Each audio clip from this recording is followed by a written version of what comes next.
Piero. Ik ben kostuumontwerper en ik heb het kostuumontwerp gemaakt voor Jongensuren van toneelschuurproducties.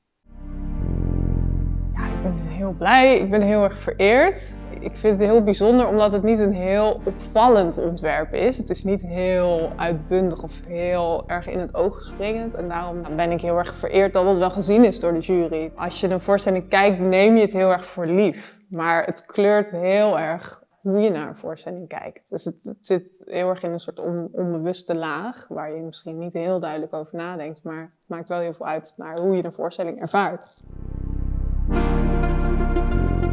Ik heb wel 1 keer eerder met Koen Verheijden gewerkt. Dat was ook best wel minimalistisch. In deze voorstelling en ook de voorstelling die ik eerder heb gedaan, ben ik inderdaad wel meer op minimalisme gegaan. Om juist heel erg treffend die personages te vatten of zo, zonder dat het te veel afleidt. Er zitten heel veel bijrollen in en ik ben met heel veel kostuums begonnen om te verzamelen. En het werd steeds minder om gewoon eigenlijk heel erg te kijken van wat hebben we nou in de essentie nodig om dit verhaal te vertellen. Dus het is ook heel erg een samenspel geweest, dus ook met de acteurs en met Koen. Van ja, wat hebben we nou eigenlijk nodig? We hebben al deze dingen.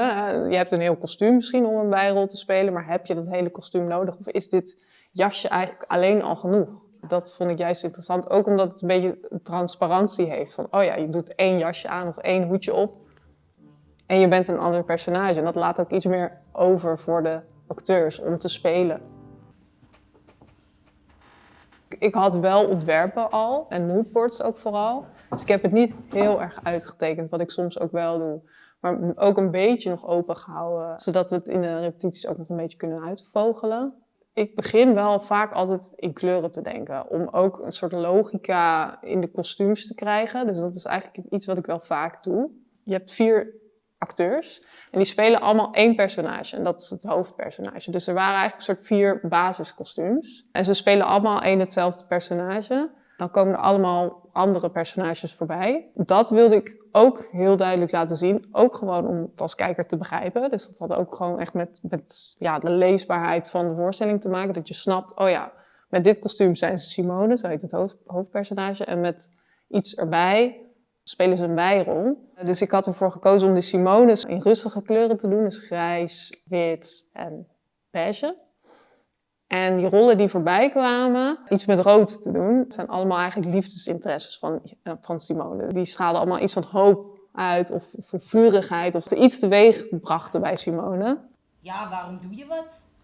Die acteurs die gaan dat nog helemaal uitpluizen in de repetitie. En de ene acteur speelt weer heel anders dan de andere acteur. Dus ik kan wel van tevoren bedenken van, ik doe iets met een grote jas. Of dat wordt een heel stoer personage. En dan speelt iemand het heel anders. Ja, dan klopt dat niet meer. Dus je moet daar wel bij blijven schaven.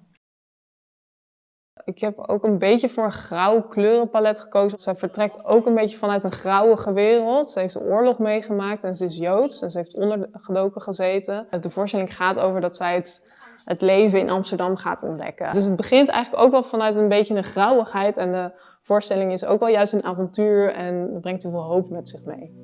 Ik ben wel vaak met kleuren bezig. Om daar inderdaad een soort logica in te vatten en om een soort startpunt te hebben. Kleuren vertellen zoveel. Dus voor mij, als ik al een kleurenpalet heb en ik denk van, oh ja, dit klopt en dit voelt goed en de regisseur vindt dat ook, dan heb ik al een soort startpunt waarvanuit ik kan vertrekken. Maar het is ook juist iets wat je met je onderbewustzijn ervaart. En dat is ook goed, denk ik. Het maakt heel veel uit qua gevoel, maar je hoeft dat niet heel bewust te gaan ontleden of te gaan zitten ontcijferen of zo. Want als het goed is, doet het iets met je gevoel of hoe je naar een personage kijkt.